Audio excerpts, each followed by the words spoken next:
মরেও রেহাই নেই, মৃতদেহ মর্গ থেকে ভ্যানিশ, কঙ্কালের কোনো হিসেব নেই, শরীরের অঙ্গ প্রত্যঙ্গ কোথায় চলে গেছে তারও কোনো হিসেব নেই। যেটা জানা যাচ্ছে সিবিআই তদন্ত করতে নামার পরে যে 2021 থেকে প্রতি বছরই অন্তত 60 থেকে 70টি মৃতদেহ মর্গ থেকে হারিয়ে যায়, লোপাট হয়ে যায়। কিসের বিনিময়ে? সেগুলোকে নিয়ে একটা অসাধু চক্র কিন্তু গড়ে উঠেছে। মৃতদেহের ব্যবসা, কঙ্কালের ব্যবসা, অঙ্গ প্রত্যঙ্গের ব্যবসা। শুধু কি তাই, মর্গের দেহ ব্যবচ্ছেদ থেকে শুরু করে, সেলাই থেকে শুরু করে, শ্মশানে পৌঁছে যাওয়া পর্যন্ত প্রতি পদক্ষেপে আপনাকে গুনে যেতে হবে টাকা। শুধু মর্গেই নাকি, আরজি করের মর্গেই নাকি চাওয়া হচ্ছে 10,000 টাকা।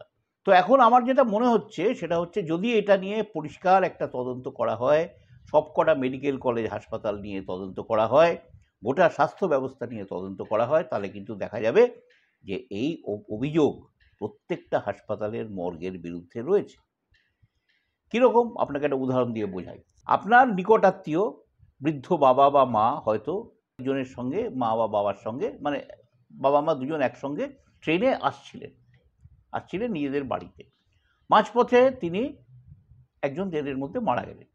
যথারীতি ট্রেন থেকে তার ডেড বডিটি নামিয়ে ফেলা হলো। ডেড বডি তো ট্রেনে নিয়ে যাওয়া যাবে না, স্বাভাবিক, নামিয়ে ফেলা হলো রেলের নিয়মে। সেটা পৌঁছে গেল জিআরপি থানায়।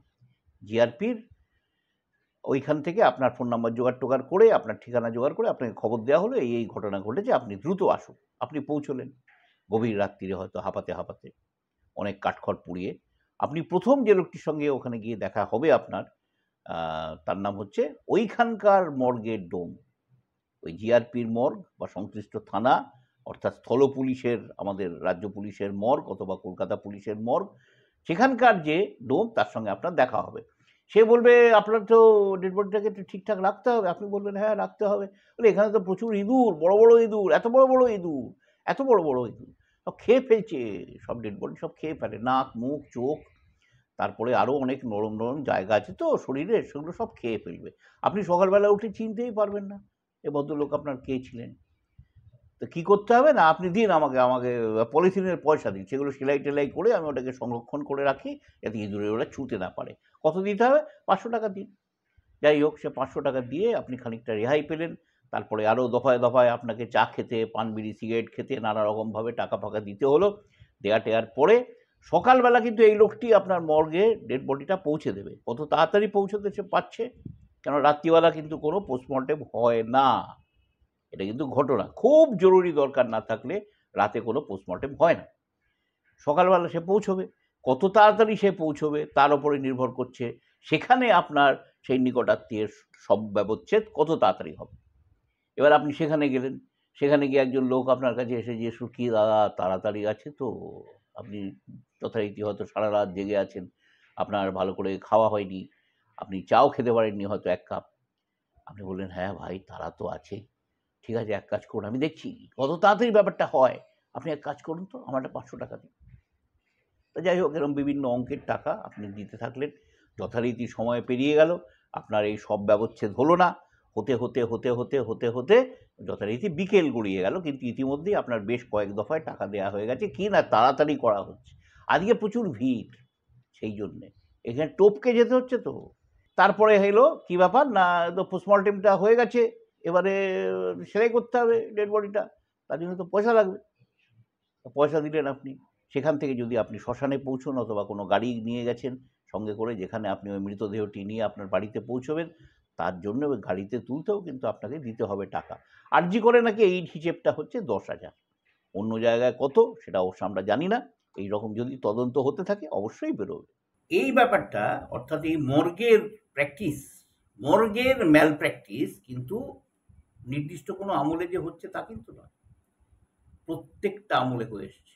বাম আমলেও হয়েছে, তারও আগে বোধহয় কংগ্রেস আমলেও হয়েছে, এখন তো হচ্ছে দিদির আমলেও হচ্ছে। তবে হ্যাঁ, আগে হয়তো 10 টাকা, 15 টাকা, 20 টাকা, 50 টাকা ছিল, এখন সেটা বাম আমলে আরেকটু বাড়লো, এখন গিয়ে হাজারে আসছে ব্যাপারটা। এবার কি হচ্ছে না, দেখুন এই হাসপাতালে এই যে চিকিৎসকদের প্রমোশন দেয়া নিয়েও কিন্তু একটা গভীর চক্র কাজ করছে, যাকে বলা হচ্ছে সিন্ডিকেট। কিরকম ব্যাপার না, প্রমোশন নিয়েও চলছে কুৎসিত খেলা। কেউ যদি লক্ষ লক্ষ টাকা গুনে দিতে পারেন তাহলে কিন্তু তার প্রমোশন ঝাটসে হয়ে যাবে। তিনি তার থেকে সিনিয়র, তার থেকে যোগ্য অনেক লোককে টপকে বড় জায়গায় পৌঁছে যাবে। এখন তো শোনা যাচ্ছে খাতা দেখে ছাত্রদের ফেল করিয়ে দেওয়া হচ্ছে, পাশ করিয়ে দেওয়ার জন্য টাকা নেওয়া হচ্ছে। এমনকি এমনও শোনা যাচ্ছে না টাকা দিলে নাকি ওই ডাক্তারির যে ওথ যেটা নিতে হয় সেটাও নাকি নিতে পারা যায় না আমাদের রাজ্যে। মজার কথা হচ্ছে এগুলো কি এইসব ডাক্তাররা আগে আগে বলেননি? এগুলো কি স্বাস্থ্য ভবনে পৌঁছয়নি? অভিষেক বন্দ্যোপাধ্যায়ের কানে পৌঁছয়নি? মমতা বন্দ্যোপাধ্যায় জানেন না কিছু? এগুলো বললে হবে নাকি? অভিষেক দীর্ঘদিন ধরেই বলে আসছেন, তিনি যে সমস্ত দপ্তর নিয়ে অভিযোগ করছেন তার মধ্যে স্বাস্থ্যও কিন্তু একটি দপ্তর। দীর্ঘদিন ধরে অভিষেক বলে আসছেন যে রাজ্য সরকারের অনেক জায়গায় সরকারকে ডোবানোর জন্য কিন্তু একটা খেলা চলছে। তা আমরা যেটা মানতে চলেছি বা মানতে আমাদের বাধ্য হতে হচ্ছে যে এই খেলাটা সবাই আছে। হাসপাতালে কিরকম দুর্নীতি হয় আমার নিজস্ব অভিজ্ঞতা থেকে আপনাকে একটা আমি বলি। বর্ধমান মেডিকেল কলেজ হাসপাতালে কিছু কিছু একটি কোম্পানির ওষুধ বিক্রি হচ্ছিল বা লেখা হচ্ছিল, ডাক্তাররা লিখছিলেন যে ওষুধ রাজ্য সরকার অনেক আগেই সেই কোম্পানিকে ব্ল্যাক লিস্টেড করে দিয়েছে, অথচ সেই ওষুধ কিন্তু অন্যান্য জায়গায় লেখা হচ্ছে না, কলকাতার হাসপাতালগুলোতে লেখা হচ্ছে না, বর্ধমানে রমরমিয়ে চলছে। এই অভিযোগ সুপারের কাছে করা হলো, সে অভিযোগ যথারীতি আমার কাছে পৌঁছলো। তা আমি সুপারকে জিজ্ঞাসা করলাম, সুপার বললেন যে হ্যাঁ আমি এই অভিযোগ পেয়েছি, পরে আমি সমস্ত ডাক্তারদের ডেকে বলে দিয়েছি যে ওই কোম্পানির ওষুধ যেন আর লেখা না হয়।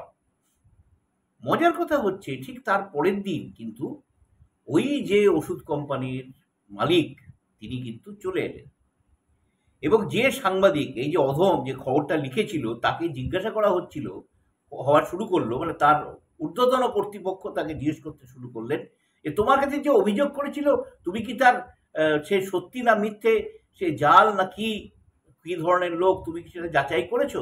তো কিভাবে যাচাই করা যাবে? তুমি কি তার ভোটার আইডেন্টিটি কার্ড দেখেছিলে অথবা আধার কার্ড দেখেছিলে? মানে অদ্ভুত ব্যাপার, আমার কাছে যে অভিযোগ জানাতে আসছে তার আধার কার্ড তার ভোটার আই কার্ড দেখে আমাকে ঠিক করতে হবে সে লোকটি ঠিক যোগ কিনা অভিযোগ করার পর উপযুক্ত। মানে এরা কোথায় পৌঁছে গেছে? একটি সংবাদপত্রের ঊর্ধ্বতন কর্তৃপক্ষকে তারা বশ করে ফেলেছে। লজ্জার সঙ্গে স্বীকার করছি আমাকে নির্দেশ দেওয়া হলো যে অমুক লোক বর্ধমানে যাচ্ছে, তুমি তাকে সুপারের কাছে নিয়ে গিয়ে বলে দেবে সুপারকে যে সে যেন ওষুধগুলো আরমভাবে আটকে না রাখে, যেন আবার লিখতে ডাক্তারদের। আমি এটা করিনি বলে আমাকে নানান রকমের শাস্তিমূলক ব্যবস্থার মধ্যে দিয়ে যেতে হয়েছে। আমি যে কাগজে কাজ করতাম আমাকে যারা চেনেন তারা খুব ভালোভাবেই জানেন আমি কার কথা বলছি, কাদের কথা বলছি। তো এরকম ভাবে হাসপাতালে কিন্তু আনাচে কানাচে এরকম দুর্নীতি ঘটে চলেছে, অসংখ্য দুর্নীতি আছে। এই দুর্নীতিগুলো ধরার জন্য দরকার সরকারের সদিচ্ছা। সরকারকে এই ব্যাপারে ঠিক করতে হবে যে কোথায় কি হবে, কে করবে কে না করবে, কোথায় সামান্যতম যে দুর্নীতি হচ্ছে সেগুলো নিয়ে কিন্তু ব্যবস্থা নিতে হবে। অধিকাংশ লোক যে সমস্ত হাসপাতালে এই যে স্বল্প মূল্যের ওষুধের দোকান যেগুলো খোলা আছে সেখান থেকে ওষুধ কেনেন না। কেন কেনেন না? না সে ওষুধ খেয়ে কোনো লাভ হয় না, তাদের অভিযোগ। এই যে ব্যাপারটা, এই যে অভিযোগটা, সেটা কি সরকার কখনো খতিয়ে দেখেছে যে সত্যি ওষুধগুলো ঠিকঠাক কিনা? এই যে ওষুধগুলো ওখানে বিক্রি করা হচ্ছে সেগুলোর এক্সপায়ারি ডেট পেরিয়ে গেছে কিনা, সে ওষুধগুলো আর ওষুধ আছে কিনা, বিষে পরিণত হয়নি? এরকম নানা ধরনের দুর্নীতি ঘটে চলেছে আমাদের রাজ্যের হাসপাতালগুলোতে ও প্রতি মুহূর্তে। চিকিৎসা নিয়ে তো কথাই নেই। কোনো চিকিৎসকের মনে হলো যে না তিনি এই চিকিৎসাটা করবেন না, তিনি সঙ্গে সঙ্গে এখানে সমস্ত কিছু ব্যবস্থা থাকা সত্ত্বেও তিনি সঙ্গে সঙ্গে রেফার টু অমুক হসপিটাল লিখেন। এখন মানুষ গরিব লোক, তাকে যেতে হবে। সে যদি না যেতে পারে কি করতে হবে? তার টাকা গুনতে হবে, তাকে ভর্তি হওয়ার জন্য টাকা দিতে হবে। সেটা চিকিৎসক সরাসরি নেবেন না, না না, তাকে ধরা ছোঁয়া যাবে না, তার লোক আছে, লোক এসে টাকা নেবে, তাকে ভর্তি করবে, ওই হাসপাতালেই চিকিৎসা হবে, কিন্তু টাকা গুনতে হবে। হ্যাঁ, বৃথাই আমাদের রাজ্য সরকার স্বাস্থ্যসাথী কার্ড দিয়ে যাচ্ছে, বৃথাই আমাদের দিদি বারবার চিৎকার করে চলেছেন এত লক্ষ লোকের আমরা চিকিৎসা করছি। আসল চিত্রটা কি সেটা তো খুঁজে দেখা দরকার, আমাদের সকলেরই দেখা দরকার। শুধু সংবাদ মাধ্যম নয়, শুধু সিবিআই নয়, শুধু বিরোধী দলেরা নয়, শুধু যে ডাক্তাররা ওখানে বসে আন্দোলন করছে তাদের নয়, তারা এই যে ঝাঁটা নিয়ে স্বাস্থ্য ভবন যাচ্ছে পরিচ্ছন্ন করার জন্য, তাদের খুব একটা দোষ দেওয়া যায় না। এগুলো কিন্তু ঘটনা, এগুলো চলে তুলেছে। এগুলো থেকে বেরিয়ে আসতে হবে আমাদের রাজ্যকে, আমাদের দিদিকে ফিনিক্স পাখির মতন কিন্তু সবকিছু থেকে বেরিয়ে আসতে হবে, এবং তিনি বেরিয়ে আসবেন, এটাই আমাদের আশা। নমস্কার।